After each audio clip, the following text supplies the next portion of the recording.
You're tuned in to Shake, Rattle, and Goal, the official podcast of your Springfield Thunderbirds. Osmanski, a one-timer deflected side of the goal. Alexandrov scores! Hosted by Matt Baker and Steve Forney. A show that's everything Springfield hockey, with interviews including players, coaches, and staff. The Springfield Indians repeat as the Calder Cup champions. Listen to this podcast on all major streaming platforms and wherever you download podcasts. In his first year at the helm, Kevin McDonald and Drew Bannister have the T-Birds in the Calder Cup Finals. Watch the podcast on the official Shake, Rattle, and Goal YouTube page at SRG Podcast. And now, here are your hosts, Matt Baker and Steve Forney. And this episode number 7 of the Shake, Rattle, and Goal podcast is brought to you by our good friends at White Lion Brewing in Tower Square in downtown Springfield. Their new location in Amherst, your go-to pregame spot for Thunderbirds games. Alongside Matt Baker, I am Steve Forney. And Matt, real quick, have you seen the pictures of the White Lions Amherst location? I haven't. No. It's like they have like the bottom floor, and then above them is like a little concert hall. Oh, nice. So like, I know I'm like, it looks like a brand new building, brand new space. I got to get up there and check something out because that looks like an awesome space. But yeah, I mean, I work up in Amherst during the summers, and it's a happening place. It's nice up there. Yeah. And so I'm planning on trying to take a trip up 91 and check it out. And summer's a good time to go because all the college kids are gone. Yeah, well, yeah, yep, absolutely. Yeah, they sometimes get in the way of our adult leisure time. Exactly. So, obviously, coming off of what was a pretty rough weekend, we are going to break down some of the games a little bit. We are going to as well just talk about some general information. We got some thoughts going on between Springfield and St. Louis, and in a little bit, we are going to be joined, and I'm very excited. We're going to be joined by Tommy Cross. So Tommy Cross, the former captain of your Springfield Thunderbirds, is going to join us in a little bit. So certainly hang tight. We're very excited to talk to him about his decision to retire, his post-retirement life. We got all kinds of sort of fun questions for Tommy, and we've talked about on the show. He's a great guy. Always has something interesting to say. So we are very excited to have Tommy Cross coming up here in just a little bit. But we do, obviously, we're going to get into it. 3 losses in 3 games here for the T-Birds. But there was sort of more than that. And I guess we'll start with the injury to Will Bitton, who took a pretty good size hit. And I got to be honest, I only saw the one angle. It looked like a clean hit. The guy didn't charge him. He didn't board him. He didn't aim for the head. It just kind of, I mean, that was like a Ray Lewis hit. I mean, that was a real good hit. He had his hands up a little high. But it was a big hit. It was a big hit. And so hopefully, it's something that Will doesn't miss an extended amount of time from. I know, you have a tweet from Ryan. I mean, we don't have a ton of information. Ryan Smith, who says, quote, and again, he chooses his words carefully as well. He just says, I can say he did travel with us or the team to Allentown and was walking around upon our arrival. I'm not a doctor though, so I won't try to speculate any further, but I take it as a positive that he's still with us and didn't stay behind or go home. Right. So usually when you get those injuries, you get out of there, you go back to home base and you go to Bay State or you go wherever you got to go. The fact that he stayed with the team to me is a good sign for Will Bitton. Yeah. And neither one of us are doctors, so I don't feel comfortable completely speculating and trying to report anything. And I know that's kind of number one right now on a lot of fans' minds. But it sounds, as bad as the hit did look, sounds a bit promising. So hopefully we'll get better, take the time you need. And when you come back, we'll be ready for you to score a little bit because we need it. Yeah, for sure. We also got something in the T-Birds fan page. And again, this is a T-Birds fan page, so take it for what it is. But this comes from Stephen Dow, somebody who I'm not really too familiar with. Again, not exactly Adam Schefter here. But he says that he spoke with Sam Bitton personally, asked him. He says Will Bitton is okay, no concussion, just a cut on his jaw/neck area. They're sitting him for the game Sunday, but we'll be back soon. So again, take that for what it's worth. We're not providing that as some sort of breaking news update. Working in the news for a long time, that's not. I need two reliable sources, and that is one source that I'm not exactly relying on. So again, folks, just take that for what it is. But we hope Will has a good is going to be back here soon. And I think one of the things that's important is, as we've noticed over these first couple of games, handful at this point, all the scoring has come from the top line. And if there's two guys not on that top line who I think have played really well together, it's Will Bitton and Hugh McGing. And so when you lose Will, now you're shuffling lines. You know, LaFerriere's been up, but you're right. Like you said, we really need him back in his presence, not only on the ice, but off it as well. Yeah. I mean, and and we've talked about this too in previous episodes, sort of that leadership role. And someone like a Will Bitton, whether he has a C or an A on his sweater, right?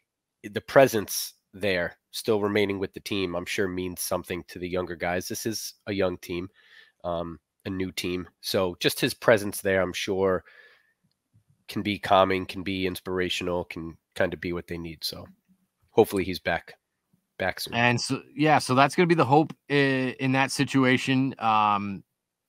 As we look at other things going around, Blues prospect Dalibor Dvorsky, he was assigned to a team in Sweden, IK Oskarshamn, and he was playing. Well, I don't know if that's right. So what we thought. Sounds right. They had the worst record in the league. He wasn't playing very much.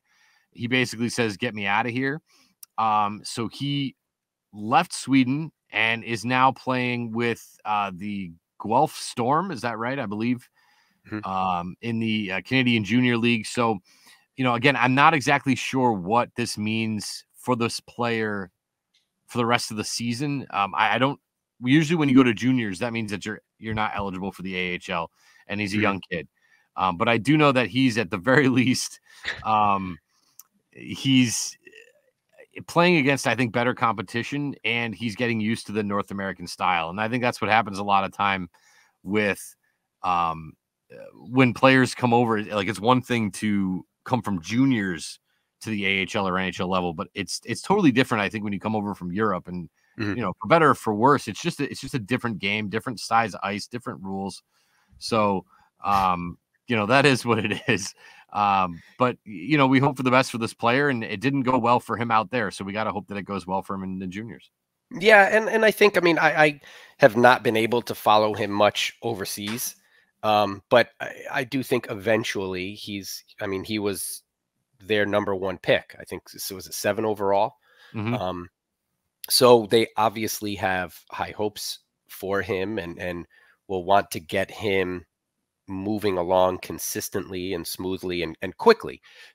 I think the sooner you're now making that transition to living here in North America, sure, you're not in Springfield, you're not in St. Louis, but getting accustomed to life over here. I think too, right? Don't underestimate even time zones and things like that, and just the pace of life. So, maybe he's getting a little bit more adjusted to life over here in North America. Hopefully he gets some good quality playing time. And I would love to see him in Springfield next year. I think that would be great. And again, forgive me, I'm not a geometry major by any stretch, but I don't know what the travel schedule is like in Sweden. I don't know how far they travel, if they travel by bus, by plane. I don't know how they do it, but again, that lifestyle, right? The Canadian juniors is much more like the AHL, to where you hop on a bus and you travel across Canada, which is a pretty big country. So, even like you said, just getting used to that whole process, I think, is beneficial to not only him, but just players at that level and at that age in general. I think they're more ready.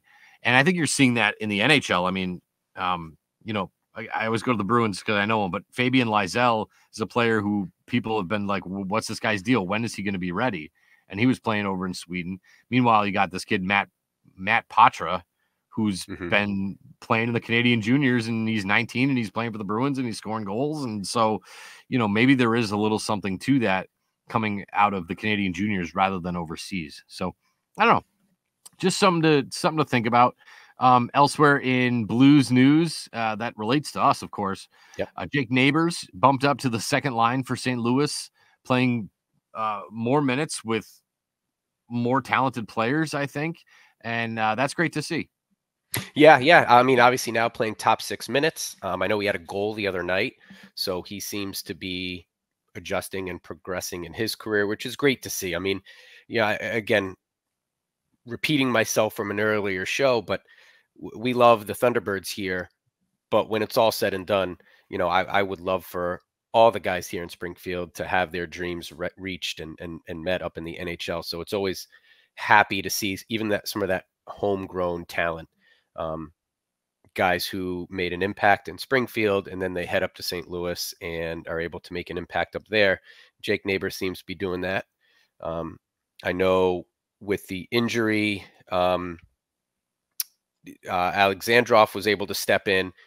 He's not playing a lot of minutes there, but I think, Steve, you said that you saw the quote from Berube where he's more playing in those special teams. Well, actually, it's the other way around because Pavel Buchnevich is still not ready to go, and I think that's why Neighbors is seeing more time on the second line. Alexandrov played only like 7 minutes the other night, but Berube said it was because they spent so much time on special teams that he's not really a part of, or at least ready to play. Gotcha. Big time special. Their power play is all set with those top 2 lines up there. Yep. Their penalty kill, maybe Nicky. I mean, his build and his style of play. Maybe he's just not ready to kill penalties. So they spent so much time on special teams that he just hasn't. A night like that comes around and he's not going to play as many minutes. So gotcha. Okay, I gotcha.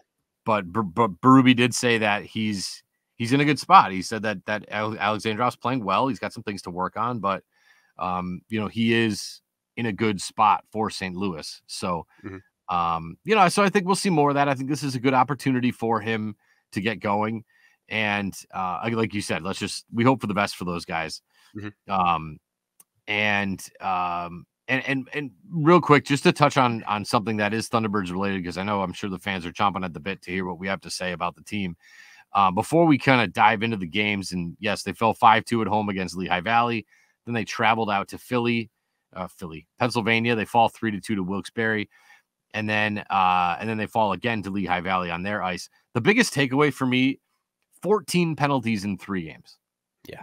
I mean, that is just, and not like, I mean, tripping and hooking and holding and interference and just penalties that don't need to happen if you're, I don't know, if you're ready to go, if you're moving your feet, if you're skating, right. All those things that we touch on. I kind of call those lazy, sort of lazier penalties, and 14 of them in 3 games is just, you can't win games that way. It's too much. And I know, right.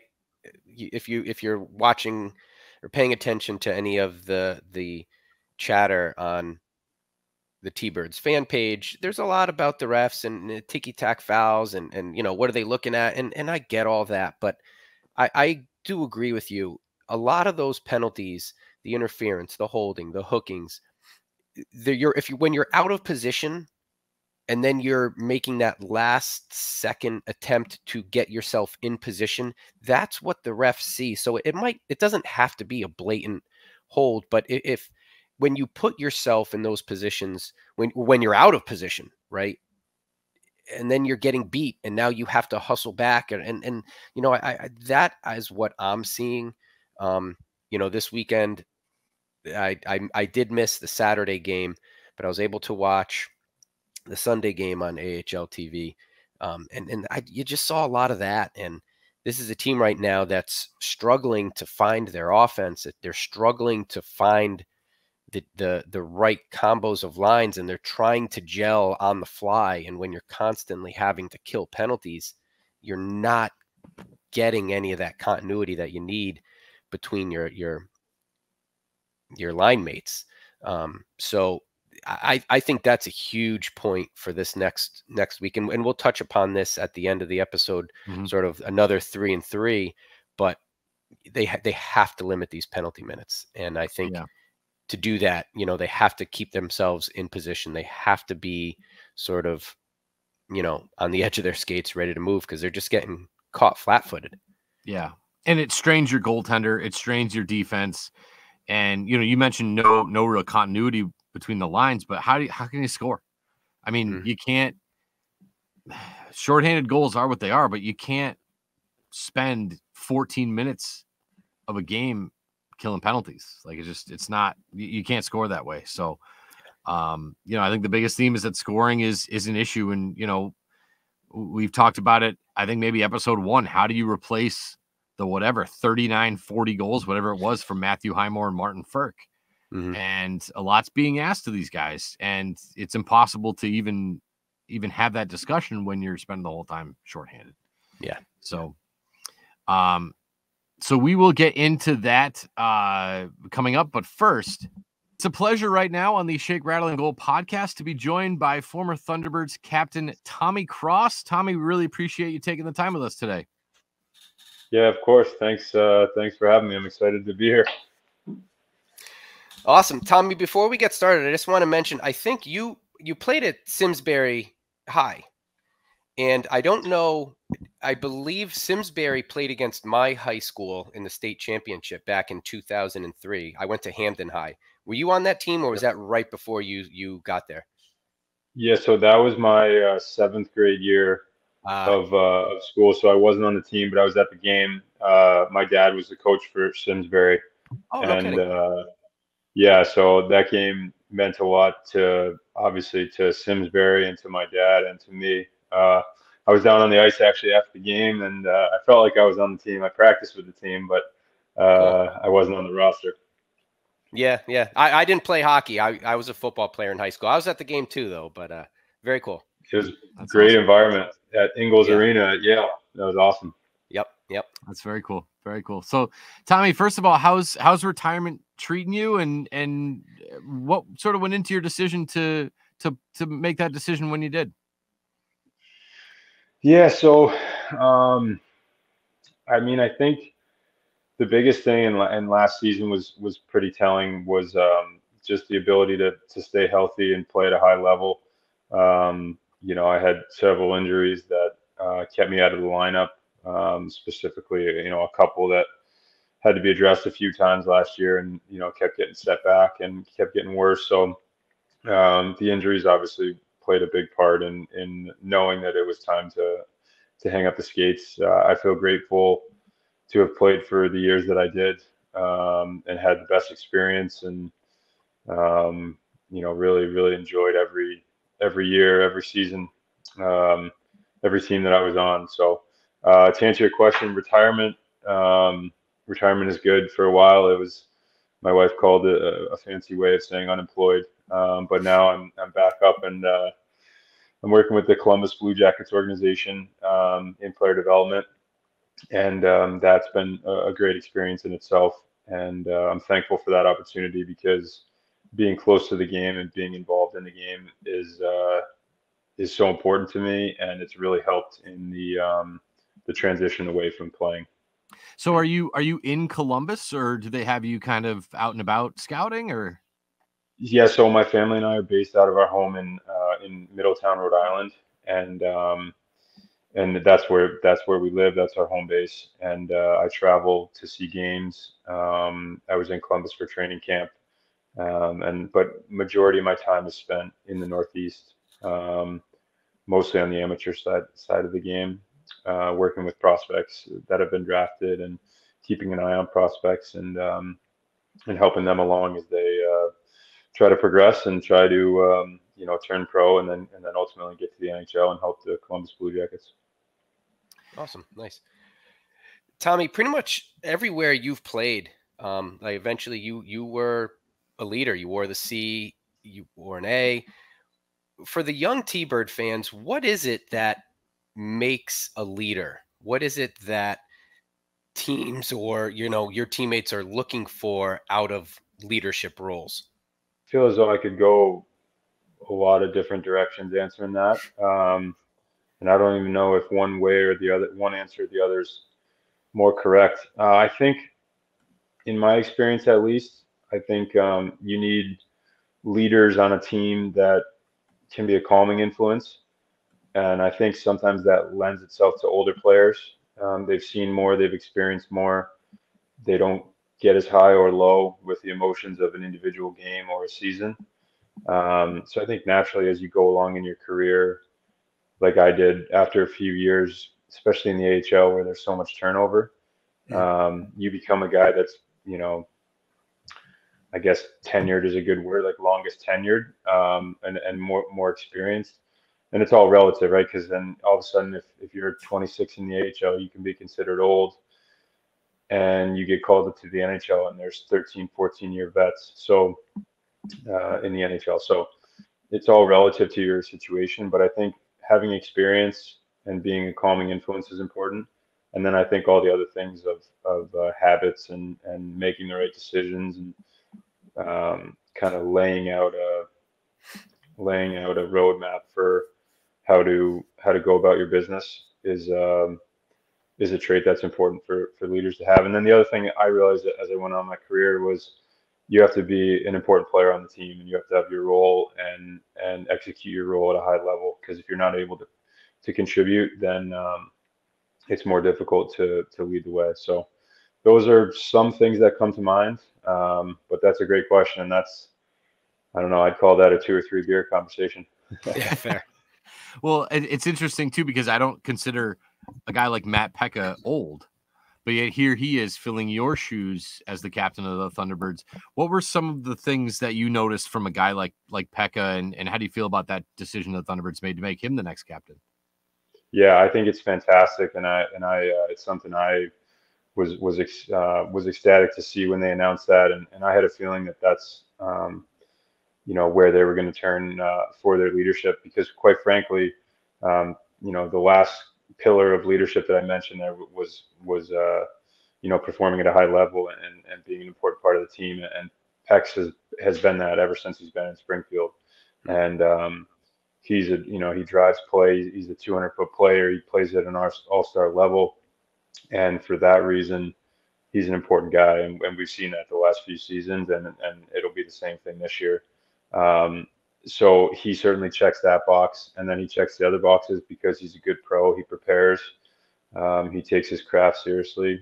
So he's a really good example for the younger guys that are there. And then I think having good people involved, and Pex he's a good person. So he checks all those boxes for me, and I think he's going to do a great job. We're talking with Tommy Cross, the former captain of your Springfield Thunderbirds, and recently retired and still in the game.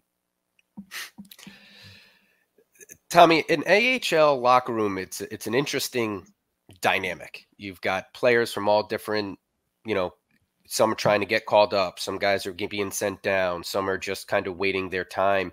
You've got guys from all around the world, right? It's how important is it for the locker room to gel quickly and then, maintain that throughout a year where you have guys going up and down and maybe, quite frankly, angry with their spot in an AHL roster? Like how important is that to gel quickly and then maintain that throughout the year?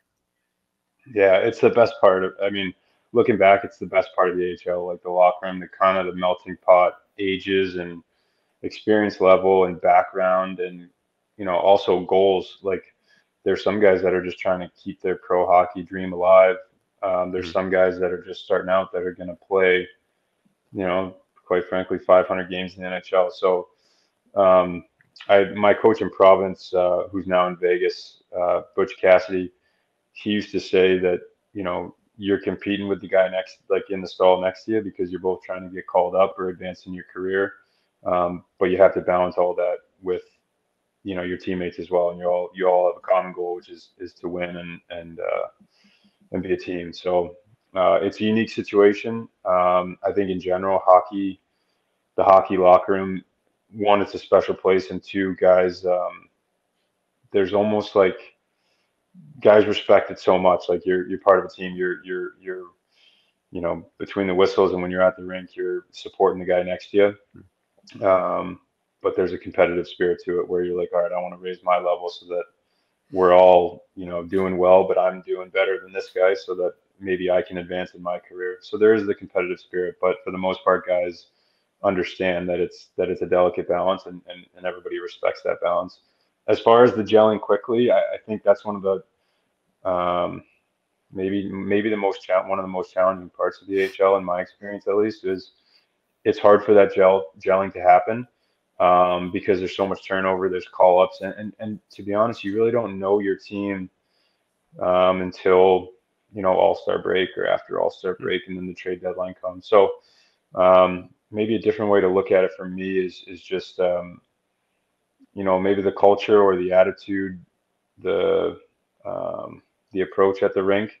I think those things have to get hammered down, and then I think the gelling comes over time. And you don't necessarily gel over, and you could use a lot of different words, but you don't necessarily gel over an overtime win at home in October. I think you gel over time on road trips, traveling home for the holidays with teammates, extended periods of time, long bus rides, like that stuff takes months. And I think it pays dividends at the end of the season if you go on a playoff run. But I also think that, and sorry to go on and on, I love talking about this stuff. Absolutely. I think at the end of a season, everyone says, like, if you go to media breakup day, every guy says, "Oh, this was the closest team I've been on." So at times, I'm like, I think everybody gets along to some extent, and they gel to some extent. You can have the best camaraderie in the room, and you can be a 500 team. So I think when the puck drops, I think an equal amount of emphasis in determining the outcome of the game is who plays better, when the puck drops for 60 minutes. So it's, but the gelling part, I enjoy that part because that's camaraderie and building a team over time is a lot of fun. Well, it's so interesting you bring that up because the Thunderbirds just lost 3 games in a 3-3 over the weekend. They're 1-4, and I think fans are sort of scratching their heads. And again, it is only October, but at the same time, you have, 2 19-year-old kids. You have Nathan Walker, Callie Rosen, who were NHLers all last season, sent down. And you'd think, well, this team should be, 6-0. And like you just said, it doesn't always happen that way. Like it takes this, especially when you have this, like you said, this melting pot, it takes time. Yeah, absolutely. And and again, I'm on the outside now, but I pay close attention because those, I am huge fans of the guys in that room and the coaching staff and the organization in general. And I still have to remind myself that I'm not, I don't have to go suit up on Friday against, I think it's Hartford.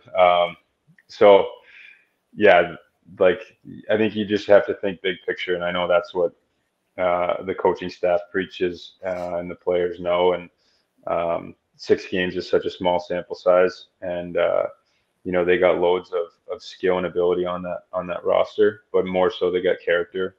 Guys that, like guys that have had slow starts in the past that'll have slow starts this year, but then all of a sudden by December 1st, one of them will have been AHL Player of the Week. The next guy will be on a 6-game goal streak, and the team will be rolling. So think big picture. The team's always prepared. The coaching staff does an incredible job of that.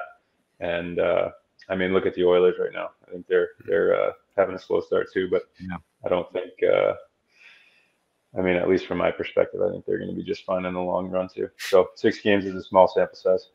Yeah, well, we saw what happened to the Bruins too last year. It lasted all year, and then they flamed out there. So we're talking with Tommy Cross, who, from what I gather, I hope you don't. Do you have to pay for AHL TV like the rest of us? I hope they like. I do. Yeah, no, I do. Yeah. Somebody hook Tommy Cross up. Come on. Well, Tommy, with that, I find it so I find your career so interesting because I think it's so rare in any sport, really. You grew up in Connecticut, you played college hockey in Boston, you get drafted by the Bruins, you're playing in Providence, and then you end up in Springfield. Other than one season in Cleveland, it's like you never left the time zone, and these guys are always just flying all over the map. And yet here you were sort of almost your entire career right here in New England. I don't think you left the region. Yeah. How is that? I mean, just can you walk us through sort of what that was like, just not having to play in, Belleville and Yeah. like all these other places on the map? Yeah, I mean, man, it makes me happy to even hear you say that because I don't know. A lot of it, first of all, a lot of it's luck.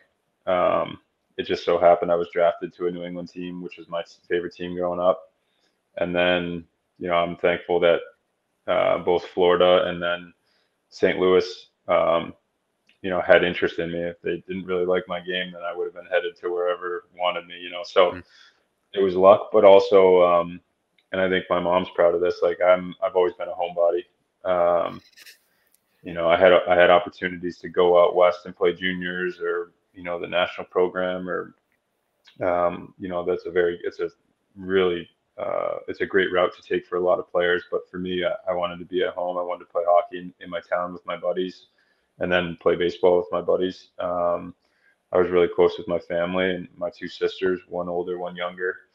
Um, I just didn't want to leave, and then I carried that into when I chose where to go to college. That was a no-brainer for me at BC. I actually just went to my first BC game that I've been at since my last game there, so 12 years later, and just to be able to think I had that opportunity to play at my dream school, and then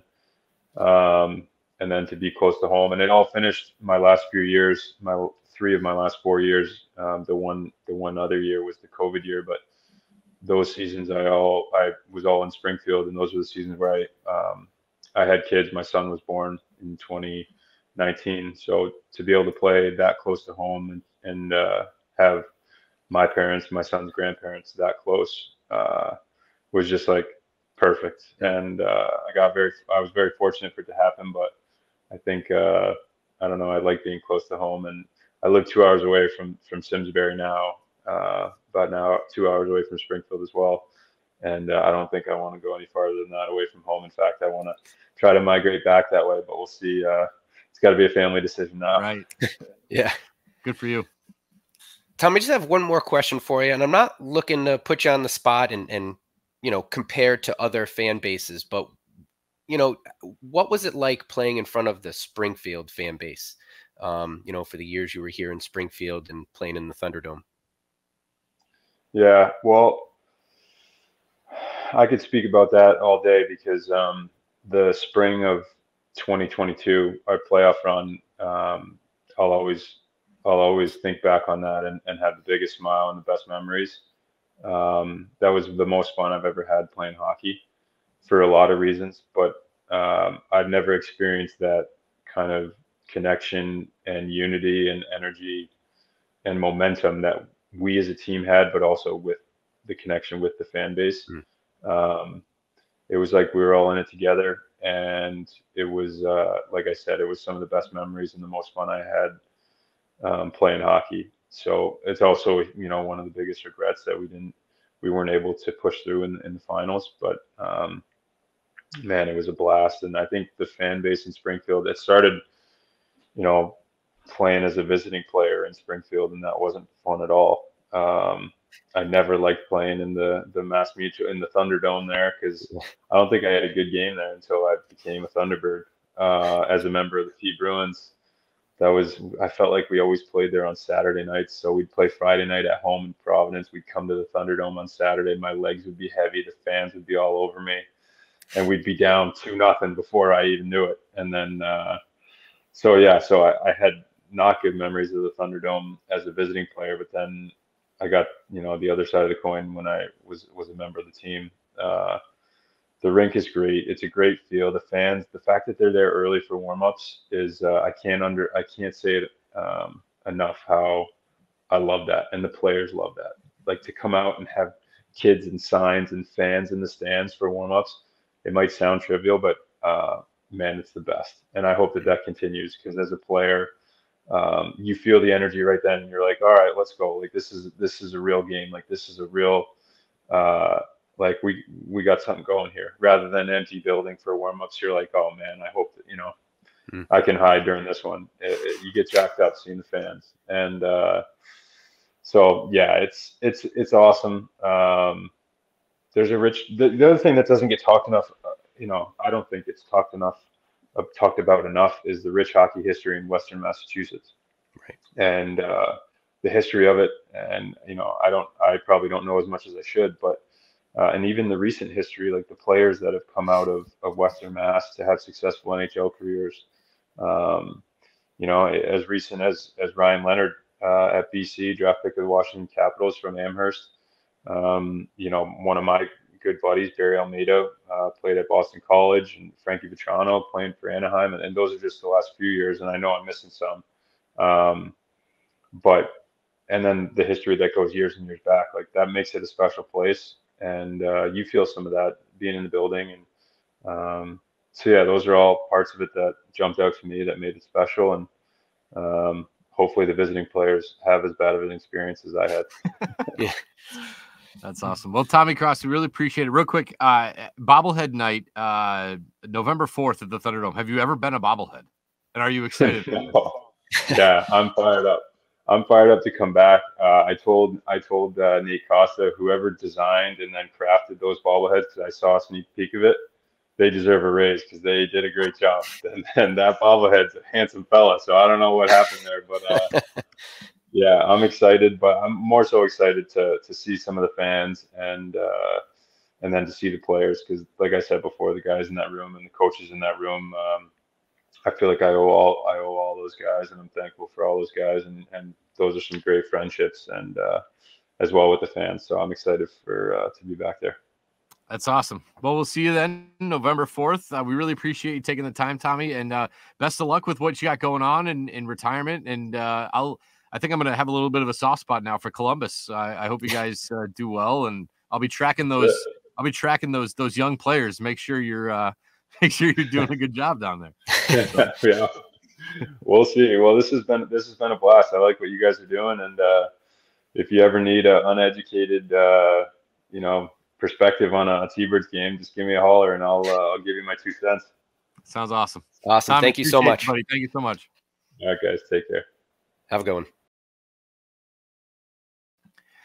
All right, there goes Tommy Cross, the one and only, and what an absolute pleasure it is for him to take the time, and we really appreciate that. And again, November 4th, Tommy Cross bobblehead night. And man, I gotta be honest, I got a little welled up when he was saying all those positive things about Springfield and Western Mass and the history here and all this stuff. I was like, thanks, Tommy. As somebody who's always been a Western Masser myself, was great. Yeah, and I'm fairly new. I moved up to Western Mass maybe now 20 years ago. After I graduated from college, but he kind of talking about the rich history and here in Western Mass, I've said this before again, we don't have we don't have a basketball team. We don't have a football team. We don't, it is the Thunderbirds, and we are a loyal, loud, fanatic fan base here. And this is what we have to root for. And I think the recent success of the Thunderbirds, Tommy Cross is a big part of that. And he 100% is a big part of my own family's buy-in. And he touched upon that too with the community piece. I think where he excelled in his leadership role was not being afraid to be that face in the community here in Western Mass. And that's my kids still. I mean, not every poster we keep, but the Tommy Cross poster is still sticking to their wall and going on strong. So great to talk to him. That was fantastic. And again, we were planning on, after the interview, just sort of talking about all the terrible things that happened for the Thunderbirds in the last 3 games. I don't even want to do it anymore because that was so great. And again, I really did. I brought it up because I felt a sigh of relief when he was talking about how long it actually takes for teams to gel and get together. And, we're in the second weekend of Thunderbirds hockey, and yes, it didn't go well and it didn't look good, but maybe that's all they need. Maybe they just need a little bit of time. And we've seen that in the past. Teams start off super slow and then they get hot. And in this league, you could just as easily go on a 10-game winning streak as a 10-game losing streak. And sometimes that's what makes or breaks a season. And it seems like every year one team starts off slow. And I mean, look at Hartford last year. So that makes me a little happier about the doom and gloom that Thunderbirds fans felt this weekend. It was. It's a disappointing start to the season. There's no doubt about that. But I don't think I'm not blowing any 5-alarm sirens just yet. I mean, if we have a minute, if you look at the lineups for the weekend, Saturday's game, we had Walker, Pekka, Gaudette. We know what they're doing. I mean, that could be the starting all-star line, first week of the season. They're playing great. Then you had McEachran, McGing, and Lafreniere. Friday night, it was McEachran, McGing, Will Bitton, right? I've nicknamed, and I'm going to trademark the double McBitton line, right? The double McBitton, no pickles. Yeah, the double McBitton line. But Saturday, it was the double McLaffey line. And then you had Bolduc, Dean, Bitton. So you look at your top 3 lines. They're 3 lines, excluding our top line. They've never. It's not a line that's played together this season. And then you look on Sunday line. You had Will Bitton obviously was out. So your number 2 line is McEachran, McGing, Laffey. Then you have Bolduc, Dean, Reese. So there hasn't been that continuity. So it does take time.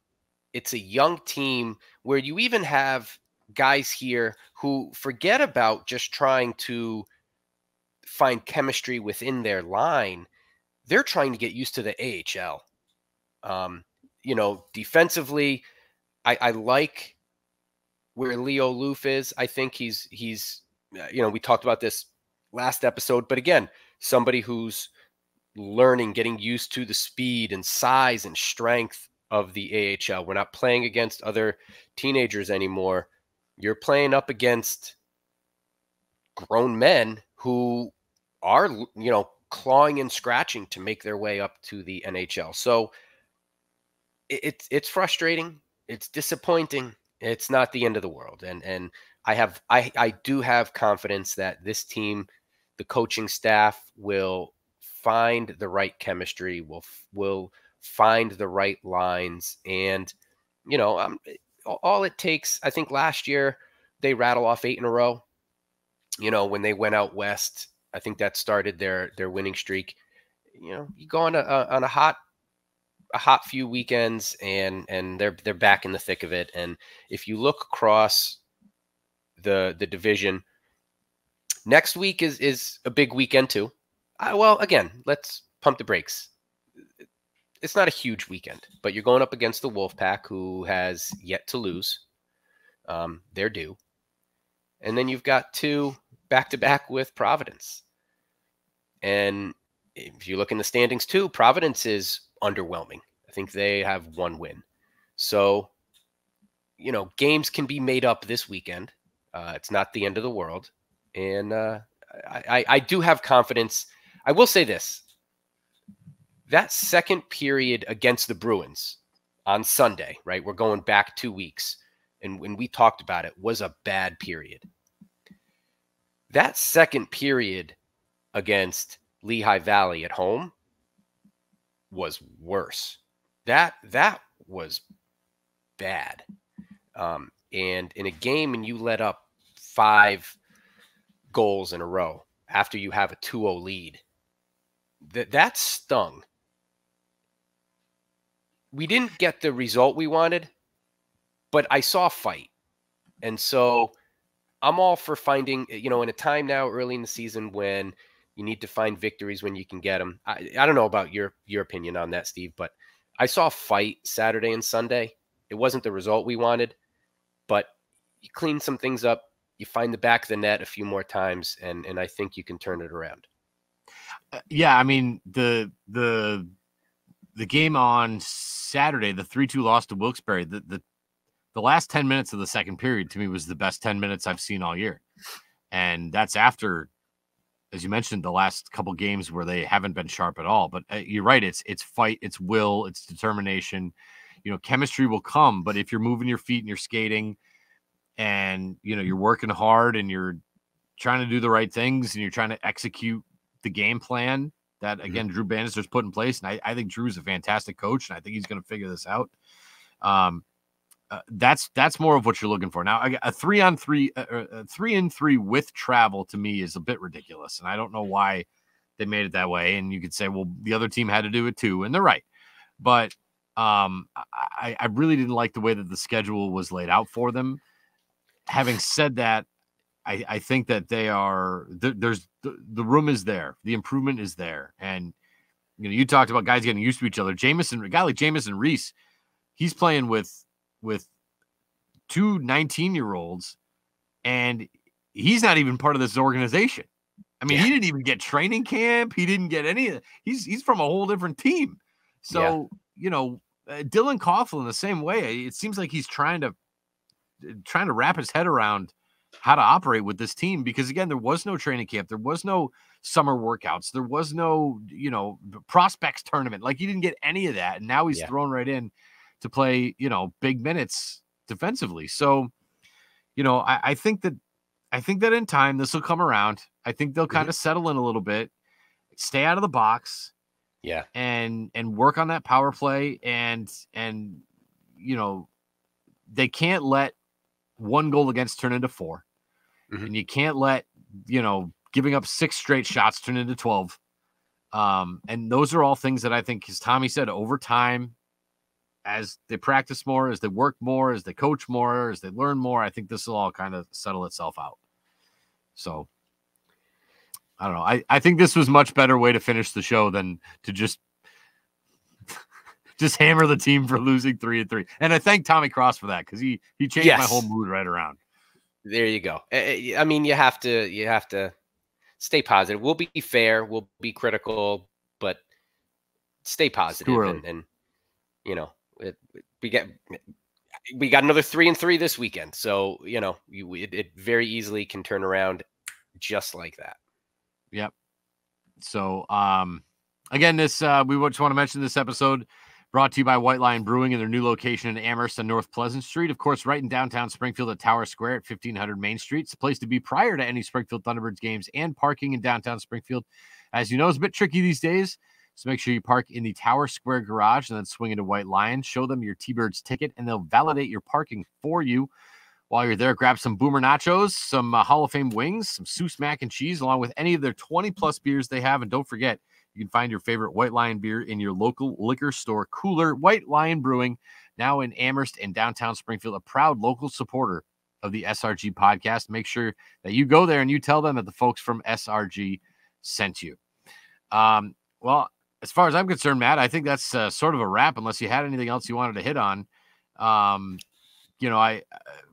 thought that Malcolm Subban was pretty decent, considering he spent the whole game shorthanded. Same thing with Z. I think they just have some things to tighten up defensively. I think they have to shoot more offensively, and I think we might be in a pretty good spot. But I don't know much else. I'm good. I mean, we've got a 3-3 this weekend.